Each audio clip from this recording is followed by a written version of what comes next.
Boa noite, seja bem-vindo ao primeiro Fora do Jogo de 2013. Vamos diretamente para o futebol, mas não para o futebol nacional. Hoje vamos começar por falar pelo futebol da Roménia. É o meu convidado Ricardo Machado, internacional português que está a jogar no Futebol Clube de Brasov. Boa noite, Ricardo, obrigada por estares no Fora do Jogo. Gostava que me começasses por dizer quando e onde é que começaste a jogar futebol. Boa noite, obrigado eu, Tânia. Eu comecei a jogar nos Dragões Sandinenses, fiz a minha formação toda lá, excepto o último ano de júnior. Que idade tinhas quando começaste a jogar? Eu comecei a jogar desde pequenino, já joguei, já no TAS, jogava na altura que era... O TAS que era o Teatro Amador de Sandinha. Exatamente, por isso desde os 7, 8, 9 anos, fui por aí adiante, fui sempre jogando. Fui sempre jogando em torneios e depois comecei, claro, como infantil nos Dragões Sandinenses. Na altura foi por influência de alguém especial ou foi porque cultivavas um gosto? Não, era um gosto por este desporto? Era um gosto. Pensaste alguma vez que irias seguir a carreira de jogador profissional, Ricardo, ou nunca te passou pela cabeça que pudesse ser um cenário real? É assim, eu tinha esse desejo, tinha essa ambição, esse sonho. Sempre pensei que eu queria ser um jogador de futebol, queria chegar à seleção, todos os jovens têm esse sonho. Claro que isso na realidade é bem mais difícil, é preciso haver a oportunidade, é preciso haver trabalho também. E pronto, surgiu-me essa oportunidade aos 17 anos. Tu tens 24 anos, jogas na posição de defesa direito. Defesa central. Defesa central, exatamente, desculpa. Já foi assim que jogaste sempre de raiz ou foste-te adaptando? Sim, eu comecei como comecei como avançado quando era mais pequenino, mas pronto, iniciei-me como infantil, como defesa central, como nos infantis, iniciados. Cheguei ali a juvenil, numa época uma época de avançado. Pronto, era um desejo meu que tinha de voltar a jogar ali. Toda a gente gosta de marcar golos, não é? Toda a gente gosta. Mas depois regressei à minha origem, a defesa central, e até agora só no Feirense é que joguei a defesa direito, mas como defesa central. Que recordações é que guardas do tempo dos Dragões Sandinenses? Recordo os meus amigos todos de infância, aqueles anos todos em que jogámos todos juntos. Recordo o meu pai, que também chegou a ser meu treinador e que me ajudou muito. E recordo com muito carinho esses tempos, foram bons tempos. A altura em que deixaste o Dragões Sandinenses foi para os Júniores do Nacional da Madeira. Como é que se deu esta transferência? E sim, eu tinha 17 anos, não era? Era o meu segundo ano de júnior nos Dragões Sandinenses e já estava a trabalhar na equipa principal dos Dragões Sandinenses. Entretanto apareceu... Desculpa por te interromper, mas estávamos a ver uma imagem que acho que era não sei se é possível... exatamente, esta imagem era a equipa em que foste treinado pelo teu pai, não foi? Sim, este ano creio que foi nos iniciados esta foto aqui. Estou ali à direita, estou a combinar ali de preto, manga caveada, estou mesmo bonito. Sim, esta foto foi e este aqui já foi nos juvenis, isto aqui. Creio que aqui jogava, foi nos juvenis no primeiro ano de juvenil, tinha uns 15 a 16 anos. Aqui acho que esta é um pouco ainda mais também antiga. Nos Dragões Sandinenses, e também na minha formação. Estavas-me a dizer, desculpa que interrompi-te por causa das imagens. Sim, estava a dizer que, pronto, estava nos Séniores, Dragões Sandinenses, tínhamos feito a pré-época e tinha passado um mês, o campeonato tinha começado há cerca de 2, 3 jogos, quando, pronto, já apareceu uma oportunidade de ingressar na Madeira pelo Nacional. 4 anos, apareceu um empresário chamado Jorge Teixeira, posso dizer. Que é o teu empresário ainda. É o meu empresário agora, neste momento, Jorge Teixeira, e pronto, já apareceu-me com um contrato, com essa proposta de ir para a Madeira, Nacional da Madeira, 4 anos. E eu, pronto, aceitei. Foi fácil para ti lidar com esta saída do ninho numa altura difícil da tua vida? O teu pai tinha falecido há pouco tempo, não foi? Sim, é verdade. Eu sou o filho mais velho, como sabes. Foi um bocado difícil porque, pronto, tinha os meus irmãos, tinha a minha mãe, tudo bem que era o meu sonho e eu ia segui-lo, eu sabia que ia seguir. Só que era para mim deixar a minha família para trás, na altura a minha namorada, deixar tudo para trás e seguir o meu sonho. Mas isso deu-me mais força. Percebes? E eles também estiveram contigo e sempre me apoiaram, sempre me apoiaram. Queres resumir um bocadinho a tua passagem pela Madeira, Ricardo? Sim, creio que foram 5 anos. Eu, pronto, ingressei lá nos Júniores, fiz esse ano completo, nos Júniores Nacional. No ano a seguir ingressei nos Séniores, não fiz qualquer jogo pela equipa principal, mas fiquei a treinar com a equipa principal. A primeira metade da época eu treinei a equipa principal, na segunda metade fui emprestado ao Machico, pela segunda vez, e joguei pelo Machico essa segunda metade da época. Pronto, na segunda época como sénior voltei ao Nacional, não era para ficar no plantel, houve ali, pronto, uns problemas e tal, um impasse, e eu decidi rescindir, porque pronto, havia a proposta de outro clube. E eu rescindi e assinei pelo Marino, na altura tinha uma equipa B e que, pronto, esta passagem do júnior para a sénior era um bocado complicada. E a equipa B ali do Marítimo fazia bem essa transição. E era uma equipa que me podia ajudar a crescer como jogador. E eu aceitei. Depois do Marítimo, ainda foste ao Machico? Não, Aliás, não. antes. Foi antes. Exato, já referiste. Depois Exatamente. do Marítimo foste para o Feirense, não é? Sim. Subiste à primeira divisão com o Feirense. Sim, foi uma grande feita. Até agora é o maior feito que eu tenho. Sim, tive 2 épocas lá no Marítimo, depois na terceira época fui emprestado ao Feirense. Foi um ano muito bom, porque pronto, subi como jogador, fui jogar numa segunda liga, campeonato profissional. Subimos divisão, foi muito bom, mesmo para o clube. Há muitos anos que já não se encontrava na primeira divisão. E foi isso que me fez com que eu pudesse ir mais longe no futebol. Depois não houve possibilidade de continuares na Feirense, Ricardo? Houve essa possibilidade, fui contactado, só que pronto, esta proposta que eu tinha do Brasov era mais interessante em termos monetários, posso dizer. E como é que surgiu? Foste abordado já pelas mãos do teu empresário, não é? Sim, pelo meu empresário, pronto, que foi contactado por romenos, exatamente pelos diretores romenos dessa equipa e que falaram, chegámos a um... Na altura puseste alguma condição especial para ires para a Roménia? Não, porque assim, Dani, eu queria ser jogador de futebol e naquele independentemente do sítio? Exatamente, independentemente do sítio. E aquilo quando me surgiu, foi quase um sonho, não é? É tornado realidade. E eu aceitei, tive que aceitar. Foi fácil a adaptação, Ricardo, à Roménia? Foi porque nós, nesse ano passado, lembro que tínhamos 10 portugueses na equipa. Época 2011-2012. Exatamente, tínhamos cerca de 10, 11 portugueses na equipa. Foi muito fácil. Tinha lá um português que já estava há 3, 4 anos na Roménia e que já conhecia muito bem aquilo e nos explicou tudo. Ou seja, era quase como estares em casa, não é? Tendo em conta que havia muitos portugueses que não saíam daqui. Sim, adaptei-me muito fácil, muito bem. E a língua, a alimentação, tudo o resto que pode ser tão difícil e que pode condicionar uma integração? Sim, a língua, pronto, é um bocado complicado, mas com o tempo fui aprendendo as palavras principais, as frases principais, com a ajuda dos meus colegas, fui aprendendo. A comida também é boa, porque a minha mulher cozinha bem, a comida é boa. Pois, é importante referir que o Ricardo está acompanhado na Roménia pela esposa e pelo filho, não é? São um suporte importante para ti, Ricardo? Sim, são o meu apoio. No fundo, nós treinamos 2 horas por dia e o resto do tempo eu passo com a minha família, em casa, não é? São eles, é neles que eu busco a força e é neles que eu procuro o meu objetivo. O meu objetivo é lutar por eles, para ter a minha casa, realizar os meus objetivos. Relativamente aos métodos de trabalho utilizados na Roménia, são muito diferentes dos nossos ou pode-se dizer que são equiparáveis, por exemplo, a uma primeira divisão nacional, como já estiveste aqui em Portugal? Sim, porque assim, nós temos passado, a nossa equipa tem recebido muitos treinadores, já tivemos 5 ou 6 treinadores, pronto, cada um tem o seu método, mas os métodos são... Esta época? Esta época não, esta época tivemos 3, pelo menos. Na época passada tivemos uns 4, isso, mas pelos métodos deles vai tudo dar ao mesmo, é tudo baseado no mesmo, aprendemos, o tipo mas de treino é tudo igual. Mas há uma grande diferença em relação aos métodos de treino, por exemplo, em Portugal? Um bocado, há mais organização aqui em Portugal. É mais organizado em termos de preparação para o jogo, na minha opinião. E relativamente aos adeptos, como é que eles são? Vivem muito o jogo e gostam muito e não suportam que a equipa perca, vivem muito o jogo e insultam quando isso não é, quando o resultado não é positivo. Isso é em qualquer parte do mundo, não é? Isso em qualquer parte do mundo é assim. Acho que é um clássico de todos os desportos, não é? Mas mais do futebol, acho que as pessoas acabam por exagerar um bocadinho. Ricardo, esta época vocês estão mais ou menos a meio da tabela, não é?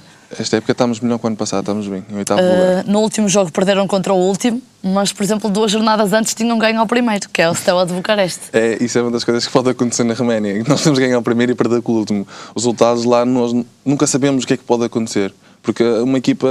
as equipas são muito parecidas em termos de plantéis e isso. Claro que há sempre as equipas mais fortes. Pois, mas não há assim aquelas que se em termos de resultados, depois em campo, vê-se que isso não se difere muito.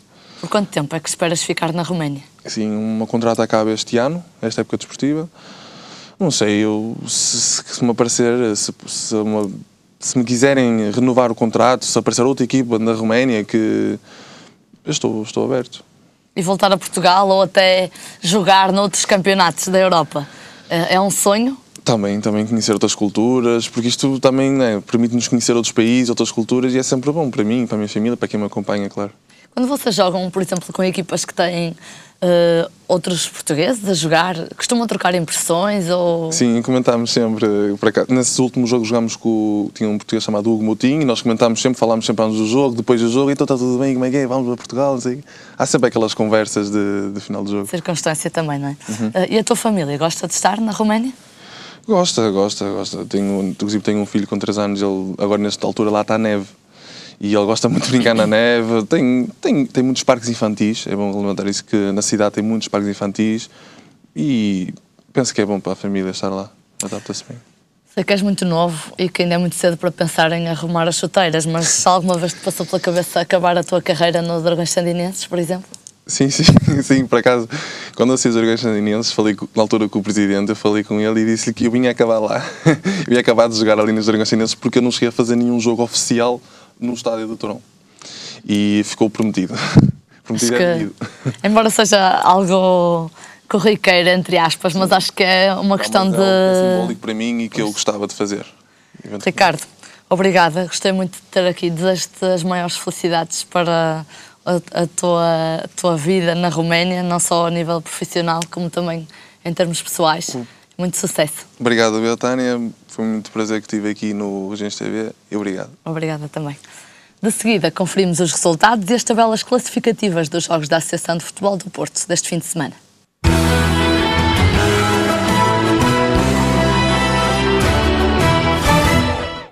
Decorreu este fim de semana a 16ª jornada da Divisão de Honra da Associação de Futebol do Porto. Dragões Sandinenses 3, Baião 1, Nogueirense 0, Oliveira do Douro 0, Cerzedo 0, Alpendurada 3, Hermesinde 2, Lixa 2, Canidelo 1, Valonguense 0, Peruzinho 0, Rio Tinto 1, Barrosas 0, São Martinho 0, Parafita 2, Sobrado 0 e São Pedro da Cova 1, Candal 1. Lidera a tabela o Lixa com 31 pontos, seguido do Parafita com 29. No terceiro lugar, o Canidelo com 27. Nos 4 últimos lugares, o Alpendurada com 18 pontos, o Baião com 17, Peruzinho com 11 e Hermesinde com 9. Na Série 1 da Primeira Distrital decorreu também a 16ª jornada e o Vila recebeu o Bogadense e venceu por 6-0. Pedroso 1, Levarense 1, Custóias 1, Crostuma 1, São Félix 2, Progresso 2, Avintes 0, Golpilhares 2, Balazar 3, Lavrense 2, Cruz 1, Valadares 5, Senhora da Hora 3, Lessa do Balio 3 e Foz 3, Vilachã 1. Lidera a tabela o São Félix e o Golpilhares, ambos com 40 pontos, seguido do Valadares na terceira posição com 34. Nos 2 últimos lugares, o Custóias com 12 pontos e o Sporting da Cruz com apenas 6. Na Série 2, a 16ª jornada teve os seguintes resultados: Alfenense 1, Maia Lidador 1, Castelo da Maia 4, Gens 0, Citânia de Sanfins 3, Ataiense 0, Folgosa 0, Pedrouços 2, Mocidade de Sangemil 1, Vilarinho 1, Atlético de Rio Tinto 2, Vila Caís 2, Marco 09 1, Aliança Gandra 2, Águias de Iris 1, Nunalbas 0. Folgou o Gondim. No primeiro lugar segue o Citânia de Sanfins com 30 pontos, seguido do Castelo da Maia com 29. Mais atrás, o Águias de Iris com 25. Nos 2 últimos lugares, o Vila Caís com 12 pontos e o Folgosa com 11. Na segunda distrital, decorreu este fim de semana a 15ª jornada e na Série 1, o São Vítor recebeu o Lusitanos e venceu por 2-0. Marechal Gomes da Costa 0, Sporting Campo 3, Torrão 2, Ramaldense 1, Estrelas Fanzers 0, São Romão 1, Desportivo de Portugal 1, Arcozelo 3, Melres 0, Canelas 2010 1, Atlético de Vilar 1, Águas Santas 2 e Aldeia Nova 2, Medense 2. Folgou o Inter de Milheiros. Lidera destacado o Canelas 2010 com 36 pontos, seguido do Campo com 31. Na terceira posição, o Melres com 26 pontos. Nos 2 últimos lugares, Marechal Gomes da Costa com 11 e Estrelas Fanzers com apenas 1 ponto. A 15ª jornada da Série 2 da segunda distrital teve os seguintes resultados: Marco 09B 0, Livração 1, Passos de Gaiolo 2, Carvalhosa 2, Sobreirense 1, Frazão 3, Salvadorense 1, Vila Boa de Quires 3, Caí de Rei 2, Rio de Moinhos 0, Airães 1, Soalhães 0, Pena Maior 4, Ferreira 2. Folgou o Sobrosa. Lidera a tabela o Pena Maior com 40 pontos, seguido do Liberação com 39. Nos 2 últimos lugares, Passos de Gaiolo com 9 pontos e Sobreirense com apenas 6.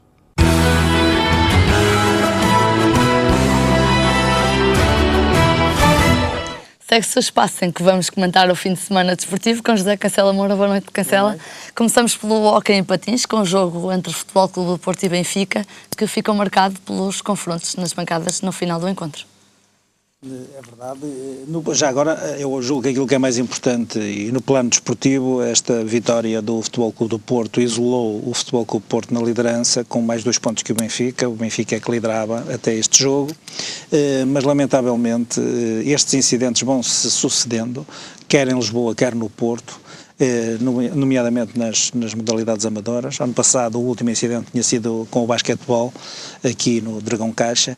Eu julgo que os dirigentes do Futebol Clube do Porto e do Benfica, independentemente aqui até das razões de fundo e da forma como eventualmente que têm vindo ao público defender as suas posições, julgo que era importante consciencializar-se que muito daquilo que dizem, muito daquilo que fazem os seus atletas, pela liderança vai repercutir-se de forma melhor ou pior, e neste caso julgo que de forma muito negativa, naquilo que são as novas gerações, aqueles que são os verdadeiros adeptos, porque há aqui um misto muitas vezes de irracionalidade e de algum clubismo mais exacerbado, que acaba por criar este tipo de animosidades entre os clubes, e eu acho que as relações entre o Benfica e o Porto neste momento são demasiado tensas, estão agravadas por um corte de relações entre os dirigentes, e depois estas situações sucedem-se ano após ano e vão recrudescendo até em termos de violência.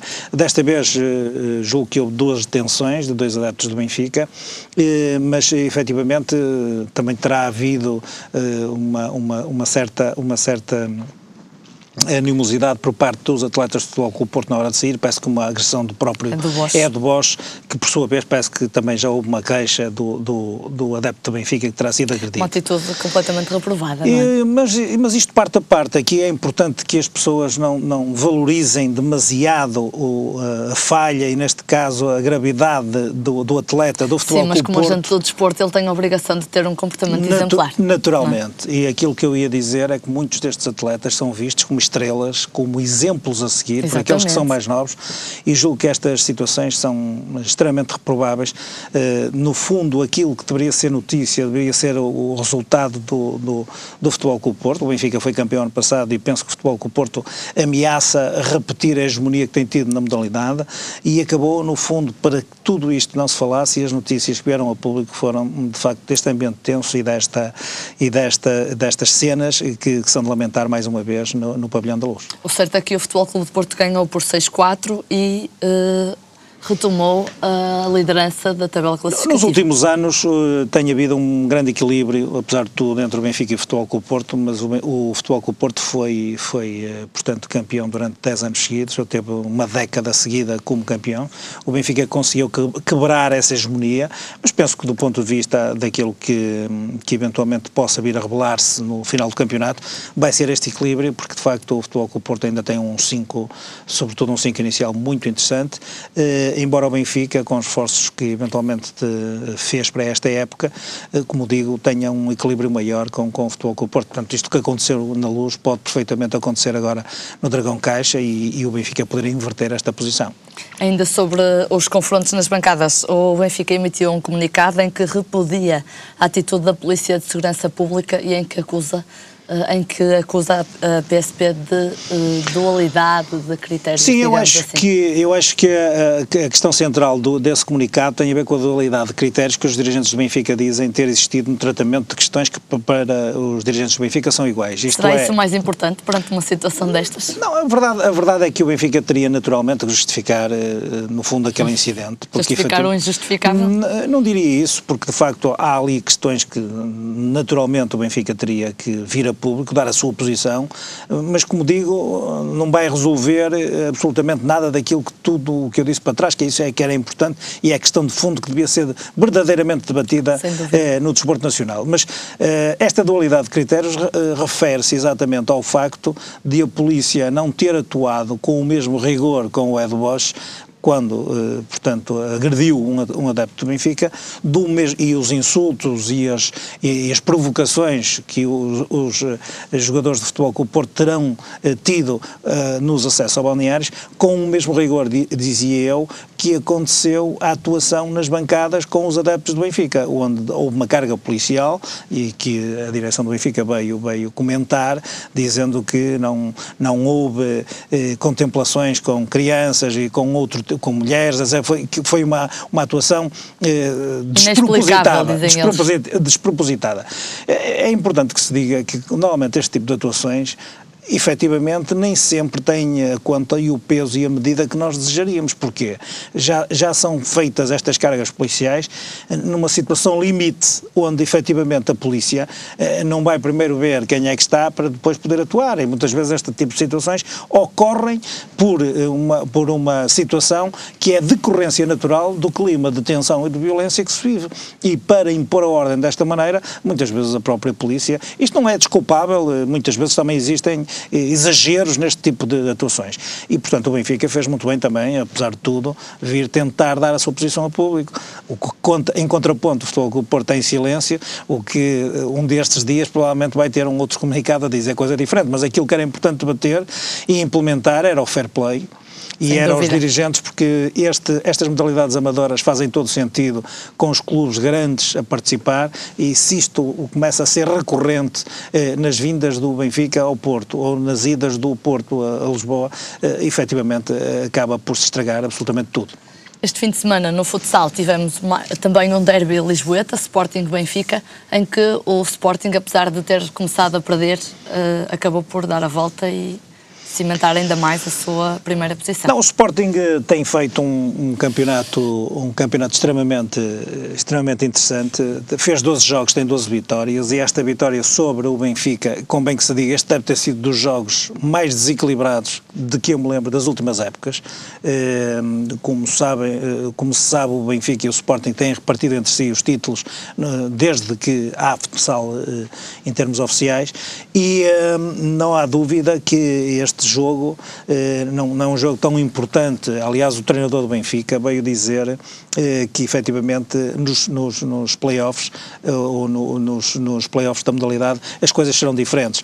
Queixou-se de algum condicionalismo e limitações do ponto de vista do plantel, também se queixou, que eu percebi, da própria expulsão do César Paulo, bem como também se disse que a própria atuação do guarda-redes do Sporting por uma ou duas vezes, que terá defendido fora da área, portanto há algumas queixas da arbitragem, mas aquilo que é importante reter daquilo que disse o Paulo Fernandes foi que isto é mais um jogo da fase regular. O Benfica naturalmente ficará entre os 8 primeiros que efetivamente disputarão a fase final, e que então aí, com todas as armas que tem o Benfica, poderá fazer um resultado diferente. Foi um jogo controverso, com esta questão da expulsão, foi sempre um jogo muito emotivo. O Benfica até começou por ganhar, mas julgo que de facto o que fez a diferença foi a expulsão do César Paulo, que é um elemento determinante na equipa do Benfica, e o facto de ter havido uma expulsão julgo que deixou alguma margem para que depois o Sporting, na parte final do jogo, conseguisse, com o avanço de 2 golos, gerir um pouco o resultado. Aliás, o Benfica só reduziu para 4-2 mesmo na parte final do encontro. Portanto, julgo que é um resultado que não vai alterar em nada aquilo que efetivamente pode ser desfecho do final da prova. Resultado que altera, mas os lugares mais a meio da tabela classificativa, foi o jogo entre o Leões de Porto Salvo e o Módicos, em que o Módicos ganhou por 5-4. Também me parece um resultado normal. O Módicos teve uma entrada no campeonato muito má, e eu penso que neste momento começa a aproximar-se da consolidação de um lugar de acesso ao play-off. Aliás, o Módicos, julgo que, perdendo alguns dos elementos influentes, neste momento com a lesão do Nandinho, que também está lesionado, que é um elemento muito influente, acaba neste momento por começar a consolidar algum ascendente daquelas equipas que se espera que efetivamente estejam na fase final, que possam fazer alguma coisa. Eu penso que o Módicos este ano vai ter um bocadinho mais de dificuldade de conseguir os resultados excelentes que conseguiu na época anterior. Mas isso não me parece que seja o que está mal, nem que esteja menos bem, não é? A época passada é que a equipa teve uma Sim, esteve uns furos muito excelente, acima, sim, isso também é verdade, portanto a regularidade neste momento, e o que é preciso salvaguardar aqui é que paulatinamente o Módicos foi-se aproximando, depois de um início da época um bocadinho comprometedor, vai-se aproximando daquilo que são as suas aspirações e que poderá ser um lugar natural, em função daquilo que é esperado pelos próprios dirigentes, de conseguirem estar presentes na fase final, nos playoffs. É evidente que muitas vezes até a própria classificação da fase regular determina alguma sorte nos confrontos que depois vêm a seguir em termos de playoff. E eu penso que é aí que o Módicos provavelmente poderá fazer a diferença. Temos que ficar por aqui. Tínhamos mais um tema, mas somos escravos do tempo. Obrigada e até para a semana. Muito boa noite. Por aqui fica também esta primeira parte do Fora do Jogo. Voltamos já a seguir a um curto intervalo. Até já.